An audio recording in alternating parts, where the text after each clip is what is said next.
So hello, everyone, and welcome to the Real Estate Investor Association. I'm Shanoa Grove. I'm the founder of Texas REIAs, and we are here tonight in Dallas. We're at the Westin Dallas. In a couple of minutes, I'll do a scan around the room just so you can see who all is here and get an idea of what it looks like when we all get together for a live meeting. So excited to be here with all of you guys and excited to get to know you all. So the first part of our meeting is like to kind of do a little bit of networking to get to know you a little bit and find out. And this is the question that I'll have you all prepare for, which is what brought you here?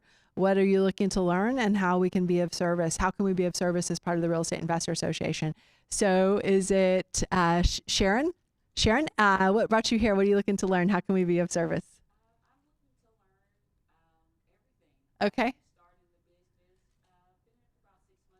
6 months, okay. Starting the business, yeah. Want to become an entrepreneur? Okay.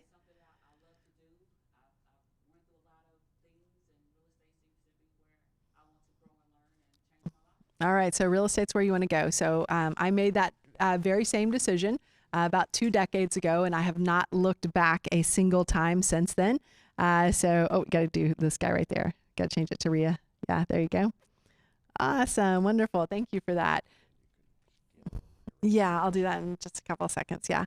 So I'll never forget leaving my corporate America job. In fact, where I was at, the company that I was at was kind of slowly dying at the time that I was leaving. And what that looked like is about every 3 months, they would lay off about 25% of the people. Has anybody ever worked at a company like that? Yeah, it's so thrilling to go into work every day. Yeah. In fact, at the time I was starting my real estate business, I was kind of hoping that I would be part of their layoff plan. So, you know, one of you in the back over here kind of raised both of your hands when you said that you worked there. I don't know if that meant that you worked for 2 companies where they've done that, or you were also like, pick me, right? So for me, I was doing real estate part-time on the side, and I wanted to do real estate full-time, but I didn't necessarily want to leave. And I knew that there was a decent probability that I was going to get laid off, just because literally every 3 months, 25% of the company was getting laid off. And I think the thing that finally did it for me, that made me say, like, I'm leaving my job, and I'm not gonna worry about, you know, getting laid off, or not gonna worry about getting a severance package, was that the team building activities that we were doing as part of this company really started to change. And you know, at first we were doing fun stuff, and it was like, there were, we'd have parties, champagne, and the casino nights and stuff like that. And then it was like the party glasses changed from glass, to plastic. And then they stopped, kind of having parties. And then at some point, because they have fired so many people, we moved from 2 floors to 1. And so one of our job days was to move everything over to the floor that we were all part of at that time. And then as we fired even more people, someone had the bright idea of was like a management consultant, and had the bright idea of, hey, let's combine kind of a fun day for everybody with a something that will help us in the business. And what they called it was, and I'll never forget it, it was called Clean a Cube Day. And literally, like, they assigned everyone in the company, it was, I felt like a grave digger, I feel like a grave robber. So I was going through and getting everyone's red staples, and then their paper clips, and then their, Post-it notes. And, they were paying me a lot of money, and this is what they had us doing. And they're, thought, oh, well, we're going to save all this money. Now we got all these office supplies all conglomerate. And I'm like, I have got to get out of here. This is awful. But I will say that I did actually, in truth, I enjoyed what I did. I trained very hard to get to where I was. And I was with some really great and fun people, and who could be lighthearted about the situation. But I remember saying, okay, I'm gonna float this idea, like, I'm gonna only come in 4 days a week now. I mean, this was 20 years ago where it's not like today when you can just say that and they say, okay. And this is like 20 years ago and they were like, well, okay. And I'm thinking, they're sure going to fire me now. And then I'm like, okay, well, I'm only going to come in 3 days a week. And I'm like, oh, surely they will fire me now. And it's like, no, and they kept giving me more work. And then I'm like, I'm going to go into a consultant role. And I'm like, sure, they're not going to have me back now. And they kept me on. It was like, this thing will not die. But it was probably one of the best decisions that I ever made. So excited to have you here, excited to have you kind of getting on that journey yourself. I will say it is I want you and then all of the rest of you to know that this is a lifelong journey of getting educated. So sometimes I see a lot of investors think, well, I'm just going to go to a real estate, meeting, and then I'm going to walk out knowing everything that I need to know, and I'm not going to need any other service or help or anything like that for the rest of my life. And if that is what you're thinking, then you're wrong. And what I'm saying is really only important if you want to make money. But otherwise, yeah, just go to one meeting and then go and try and do it all yourself. The other thing I will say is, surround yourself with a tribe of other people who are doing this business. So for me, what that looked like is when I first started investing in 2003, I joined my local real estate investor association. And it was there that I got the contacts, the contracts, and the contractors to be able to help me in my business. And we do the same thing here today. So want to make sure you guys, have some ideas about tribal knowledge and where to get things. And in fact, I've got several items playing up on the slide set right behind me that you guys can take some notes on and be able to use for your own real estate investor journey, right? And it is a journey. Now there is an end, but only if you want there to be. I'll tell you, someone approached me one time, and I was kind of saw some pictures of me with some other real estate investors, and I'm like, these guys are all loaded. All these guys have a lot of properties, and she said, Shanoa, they don't really, this is going to sound harsh, but they don't really look the part. They don't really look like they're loaded. They don't really look like they're millionaires. And it's like, well, do you guys know what the real estate investor uniform looks like? Does anybody know? There is one. Somebody said, Damon, you said casual. Does anybody know what it is? It is something very specific. It's a Hawaiian shirt. It is like leisure shorts, right? And comfortable shoes, right? There, you'll see a lot of real estate investors that are kind of more like the millionaire next door. And I saw someone put a post on our Texas REIAs Facebook page, and it showed like this guy was like real estate wholesaler, and he was like this, and he was somebody tell me like who sings that song. And I love this song. I love this lyric.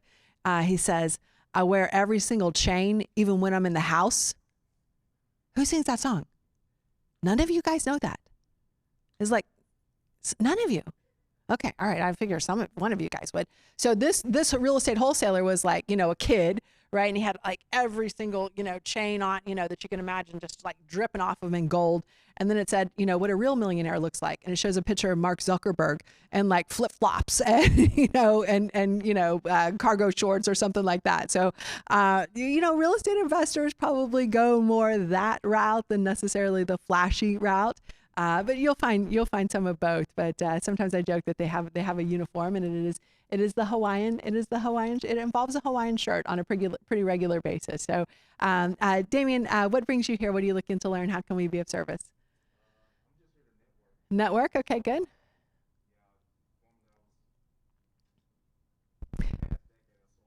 You sold cars, yeah?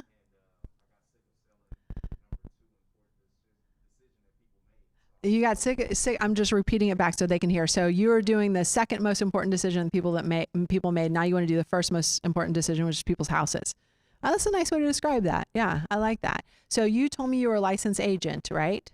And then you told me you were working with a company that is buying up property for long-term buying and holding. Is that right? Okay? Awesome. So I will tell you that. How do I say this the right way? There are a lot of people in this room that hate you. Can I get an amen? Right. So what does that mean? So the guy behind you, like, yeah, he's giving you the eye. I'm telling you. So no, here's who we hate. You don't work for any of the iBuyers, do you? You don't work for Zillow or Open Door. Okay. All right. We can let him live tonight. Okay. We'll let him live tonight. We're going to make him change his ways. But I'll tell you, what's been so fascinating to me, and I don't know if any of you guys are following it, is some of these large buyers or hedge fund buyers. Have you guys read what's going on over at Zillow? Yes, they dropped out of buying homes. So the first article I read about them buying homes was by the Texas A&M Real Estate Center. So they publish some of the best knowledge about real estate investing that there is in Texas, period. And they wrote an article probably about, I want to say it was maybe 6 months ago. It said that they lose about $8,000 a house. Well, the article that I read about 2 or 3 weeks ago said in Arizona, they were losing almost $30,000 a house. And in some cases, they were selling them for, less than what they bought them for, right? So Zillow, Redfin, Open Door, I think they kind of originally got into this market to disrupt real estate agents, right? But when sometimes you go in to bomb a place and then sometimes, people die, that's called collateral damage, right? So for us as real estate investors, in many cases, we were collateral damage when Zillow and Open Door and I mean, Open Door, so I think, it's so funny because Zillow said, no, we're out of this business. It really sucks. And then Zillow's, I think that was the quote, right? Does anybody remember? Yeah. So right after Zillow said that, what happened to Zillow's stock? It dropped 10%.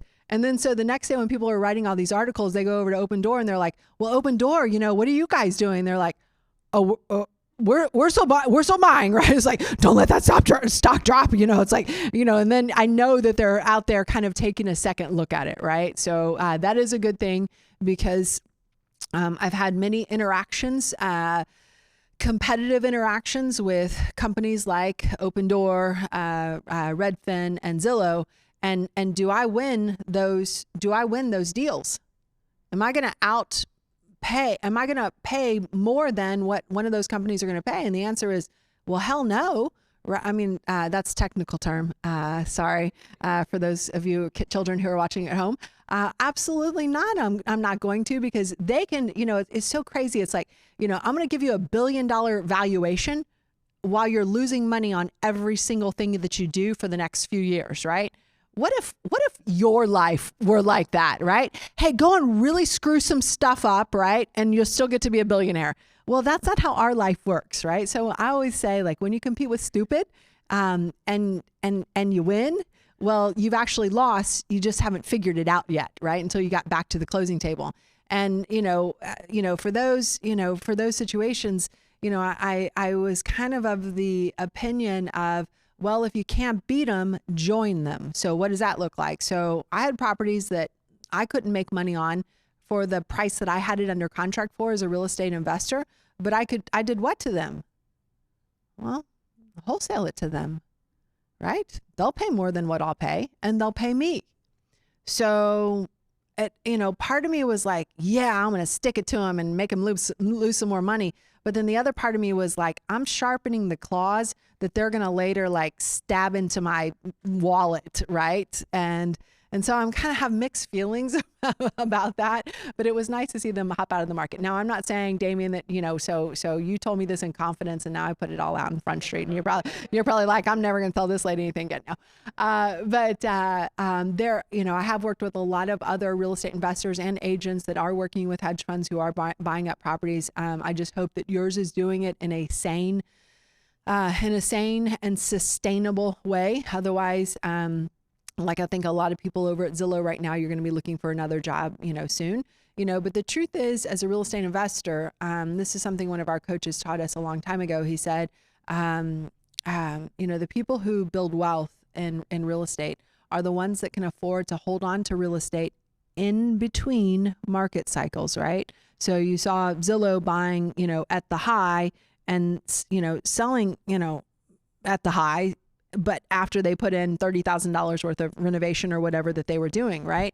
So if you're going to overpay, you can do okay. You just have to hold it maybe 5 to 10 years in order to get to that, ultimate, what we would call that 70% of ARV minus repairs offer dollar amount. So to be able to, resell it and make profit. So for me as a buy and hold investor and a fix and flip investor, but specifically the part where I'm buying and holding, what I love about it is I'm looking at my balance sheet. I'm looking at my assets versus my liabilities. I'm seeing my assets go up a lot, but I'm not getting taxed on any of it until I sell it, right? And gosh, it was kind of a nail biter, and it still is a little bit of a nail biter watching Congress, like, so whenever they say like, we're going to tax the rich, I just want to make sure, and I'm just going to roll this camera around really quickly. Let me see if I can get the toggle cam going properly. I'm going to roll the camera around. Will you just, oops. Oh, sorry. Okay, sorry about that. So let me toggle the cam really quickly one more time. All right. Toggle sidebar. Okay, I'll let you do it. Sorry about that. All right, wonderful. Will you guys wave? Will you guys wave and say hello? Yes, you can join us here in person. We do exist, and so do other people who are joining us here in person. Fantastic. All right, and I'm going to roll it around. So all of you guys who did not wave, I'm going to give you another shot at this. All right, winning. So here's your shot. Go over here. Go team on the right, and then yes, go team on the left. Yeah. Yes. Yeah. Wave. Okay. That's how that works. Thank you. Appreciate that. But I do want to just kind of, make sure you guys are aware of, what do we call our real estate investor offer formula, and understanding what it takes to be successful as a real estate investor, specifically when it comes to buying and holding, and give you different tricks and strategies to be able to use along the way. Hey guys, welcome. I see some of you guys standing in the back. We have a ton of seats up front. So please feel free to grab some of those. Excited to have you all here. So Damien, thank you for sharing. Damien's sending a text right now to his employer, and it says, and I quote, "I quit." And you can talk to Shanoa about it. Yeah, you've got to use the right formulas, or you have to stay in those properties long enough for us to, for it to get to where you ultimately want to go. And I've seen so many people who have come here and specifically wanted to invest in Texas. And it's because it's a great market. I mean, this is where business happens. This is where companies are moving. And there's just a lot of opportunity here, and people like the tax base. People, I think, like the political environment a little bit too, and that's why we have so many people that are moving here, and that's going to continue. So the Texas population has doubled in population every 30 years since Texas became part of the great United States of America, except for 2 30-year periods where it came really, really, really close. And I think we're going to probably double it even faster this time. So if anyone was sitting on the Dallas tollway getting here today, and I know that's why some of you guys are late, that's not going to get better. So now, as soon as they double deck that, maybe triple deck it, then they'll take the traffic problem seriously. But it may be a while before that happens. So. So thank you for sharing. So let's see here. I can't read your name, sir. Aaron. Hey, Aaron, what brought you here? What are you looking to learn? How can we be of service? Aaron, listen, we all knew that. You're wearing a suit. But keep going. I'm listening. So Aaron just said he's not a real estate investor. But go on. I want to hear more.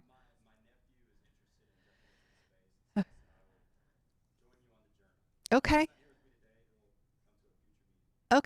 So that's fantastic. How many of you guys are here with a spouse or how many of you guys are here with a parent or, a child? Okay. I did my first deal with my mom. I did my second deal with my brother, and I've done every other deal after with my husband. And it is a great business to do as a family. Because in real estate investing, it's a little bit of, are you guys brothers? Is that where you guys were? Your family. Okay. One of you answered yes to brothers, and the other one just said, "Oh no, we're just family." I think he's trying to give you a message, sir. I'm just saying. So, but it is a great business to do with family or brothers, or however you want to be, because real estate investing is the wild, wild west. What does that mean? Realtors. So I know we have some realtors in the room. We have a code of ethics, right? So I'm a licensed realtor and broker in the great state of Texas. License number 0518223. Don't sue me, and I'm not your realtor. Okay, just want to make sure that's all clear. But realtors, we have a code of ethics that we have to abide by. Real estate investors will literally, in their Hawaiian shirt, will cut your throat faster than you can say Tommy Bahama. Okay, so that's what, and everyone's in the room looking like, oh, okay, wow, yeah, that is a thing. And I'll just ask the question: how many of you guys have felt like, oh man, that person kind of screwed me over? Anybody? Yes. I mean, so there is some of that out there, and because there are no rules, there are no guidelines, but when it's with family. And sir, I'm talking about the family you like. I'm just saying, but when it's with family, it does seem to, in my opinion, work out better, as long as it is with the family that you like and the family that you trust. And as long as everyone who is investing is playing their part, right, and playing their role. So I will say, you are here today. Your nephew, you said, your nephew is not. That's got to change, right? So I don't want you to be the only one who's doing everything, right? But I do want you to divide and conquer. So I want it to be like we go into the grocery store, you're getting the bananas and I'm getting the milk, right? You don't have to duplicate each other, but it is important to complement each other. And it is very important for any successful relationship to detail exactly what it is that each one of you guys are going to be doing.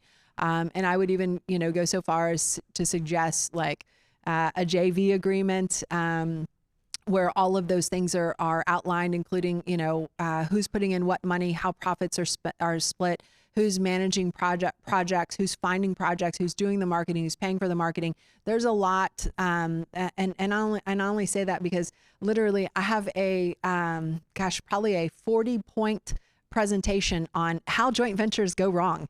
And that sounds really negative, but as a mother of the Texas REIAs, people give me all sorts of opportunities to unscramble eggs, right? And as much as, as good as I am at that, I'd much rather get the egg before you put it in the pan and started to mess it up.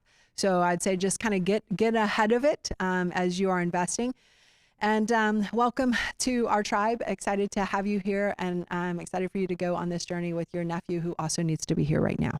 Just saying. Hey guys, you guys are investing together. Is that right? Okay. I think they're still thinking about it. Let me try that again. No, that's okay. I won't pressure you on that. Victor, is that right? What brings you here? What are you looking to learn? How can we be of service?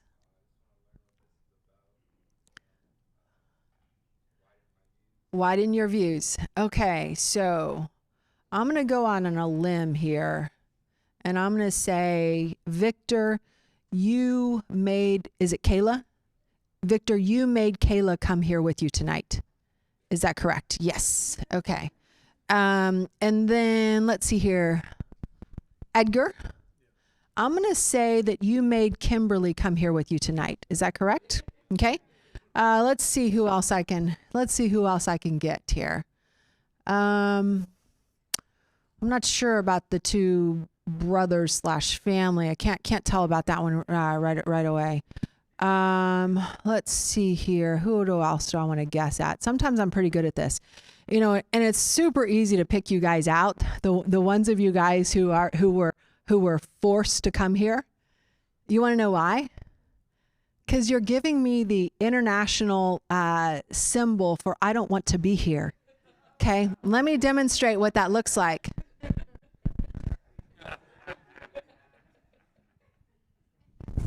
What is she going to say next? She says I'm holding my purse because you just told me that real estate investors will cut your throat, and she wants to make sure she doesn't get any blood on her purse. Okay, it's okay, I get that. Victor, you're just getting started. Kayla, you're here for support. You're here to do it right alongside him. You're here for What are you guys going to do this together? Have you figured that out yet? Or he's more interested in it. I think what she just said, let me just interpret what she just said. We're going to have a really awkward conversation on the drive home tonight. Thank you, lady. I appreciate you facilitating that for us. Again, I will tell you, this is a great business to do with family members. But I will tell you, Victor, you want me to tell you how to get her completely into this? Like completely into this? Edgar, you want me to tell you how to get Kimberly like not holding her purse anymore? You want me to tell you? Yeah, just put money in her purse. It's easy. It is so easy. In fact, bring her more purses with more money in it. Yes, yes? Kayla's like, okay, maybe this conversation we'll have later on today won't be as awkward as I originally thought. I would like, when you go to the bank and you're getting like a lot of money and they're like, well, how would you like that? Hundreds. So I'll tell you what, Victor and Edgar, we're going to help you guys bring your spouse along for this ride, and we're going to help educate you guys over the course of this evening and beyond to give you different ways to put hundreds in those purses and make it fun for both of you guys. So for me, I invest with my husband, and as we were getting started, he brought me. I think I invented the international symbol for I was forced to be here tonight. Okay, because I was you. So when my husband first decided like, hey, we're going to be real estate investors, he's like, hey, and you're going to go to this meeting with me, and you're going to go here with me, and the meeting. So we're here at the Westin Hotel. This is a nice hotel. The first meeting he took me to was so Texas is known for amazingly delicious Mexican food. Yes, yes? 3 people agree? Really? Texas is known for, they're also known for barbecue, right? But they're known for, delicious Mexican food. So the first meeting that my husband took me to, trying to get me into investing with him, was at a Mexican restaurant that did not earn its reputation for being a Mexican restaurant here, a Tex-Mex restaurant here in Texas.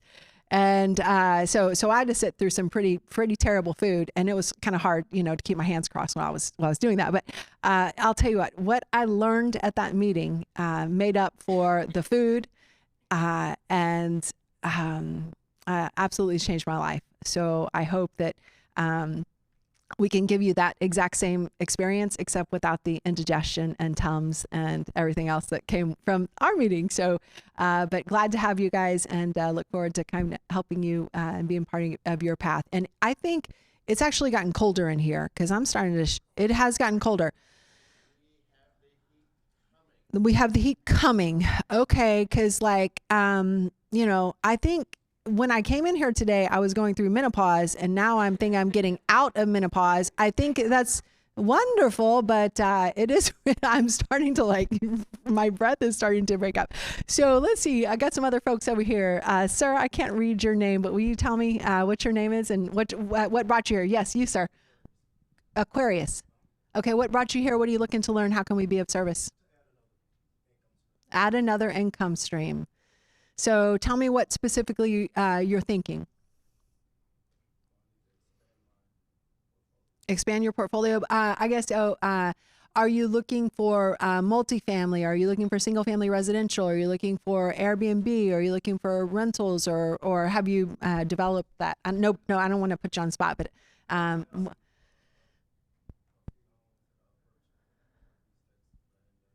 okay. All right. So Dallas is one of the apartment complex capitals of the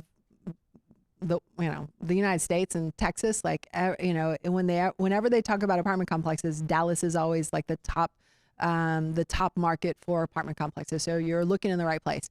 For the stuff that's going on in East Texas, how long have you owned that property? A year. Okay. Okay. And then what brought you to invest in East Texas? Okay. Okay. So the only reason why I ask is you live here in Dallas, though. Is that right? Okay. Yeah. So I see a lot of people who will say Dallas is too expensive, I'm going to go to enter destination, also known as 3 initials that I want to keep it PG-13 in here. So, all right. So I see a lot of people who will say Dallas is too expensive. And the people who are the people who are saying Dallas is too expensive? Who are they?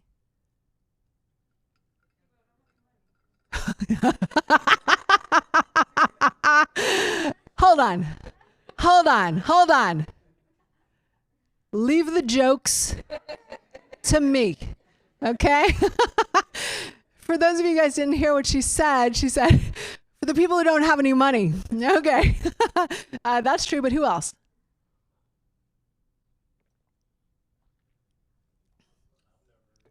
Well, I'll tell you who. I'm going to screw this up. Dallasites, Dallasians, Dallanites. What is it? Dallasonians.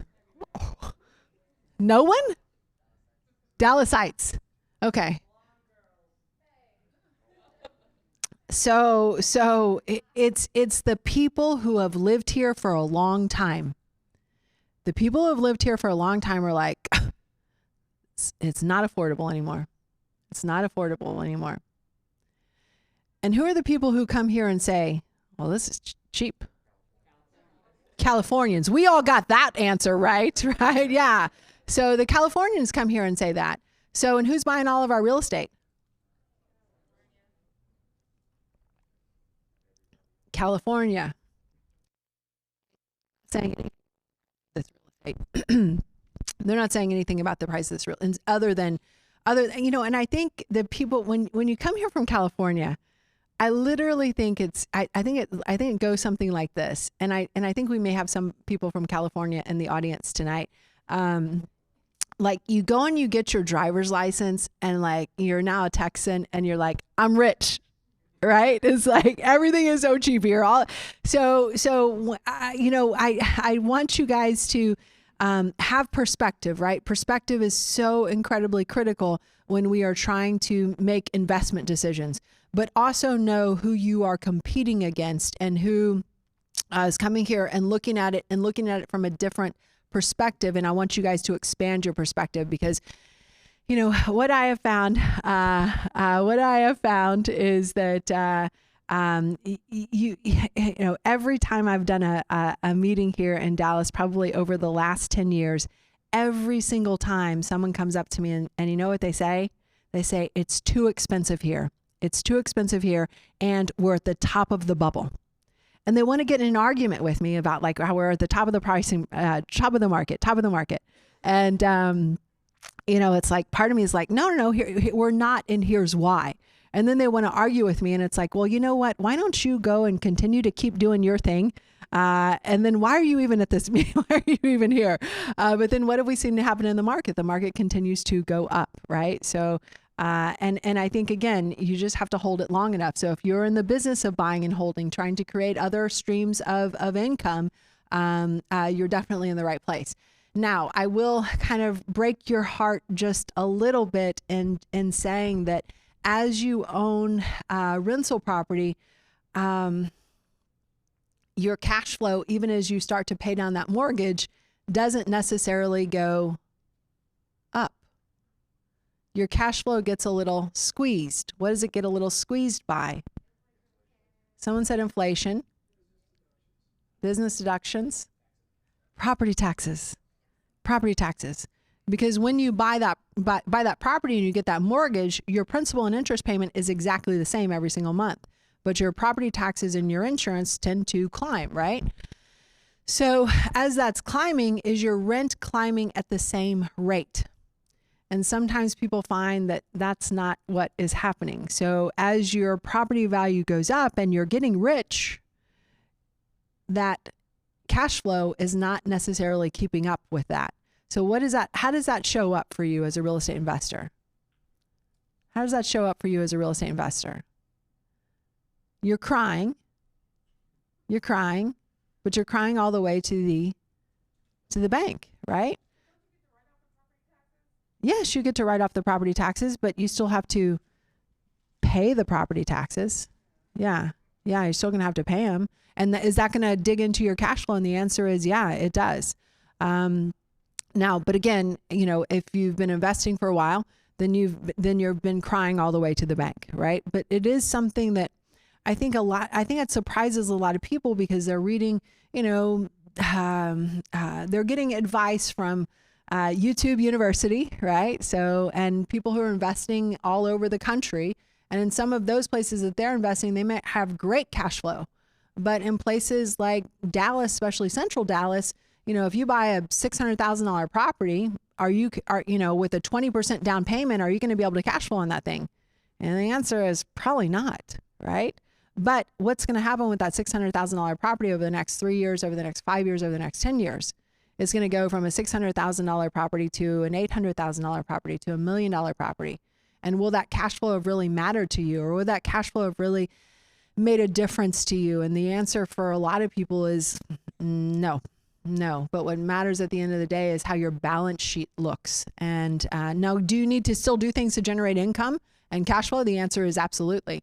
And I will say, when it comes to multifamily is an exciting and a big money business, but it also typically takes on average about 5 years for you to double your money, and your money is sitting in there. It's returning you some money, right? But it's not returning you all of your money plus that doubling and for about a 5-year period. And you always need to be reinvesting it. So if you're looking for income, buying, fixing, flipping houses, right? That's your best, or wholesaling houses, right? That's your best way to generate income. If you're looking to generate wealth, buying and holding property is the best way to generate wealth. How many of you guys have sold a house in the Dallas area in the last 5 years? How many of you guys are still crying about that decision? Right? Yes, right? So it's like you drive by, don't drive by. Just don't drive by anymore. That's the secret. There are street names that I can't even mention in front of my husband because he gets so upset because we sold that house and he's giving me that look like, don't you dare sell that house. And it's because we've seen those values go up. And it's like, I always joke, we have the Bluebell ice cream investing strategy, which is we eat all we can and we sell the rest, right? We want to keep as many properties as we can because we want to build up that portfolio, right? And we want to sell just enough to have enough cash flow to facilitate and give us the life that we want. So guys, we're going to start with the next part.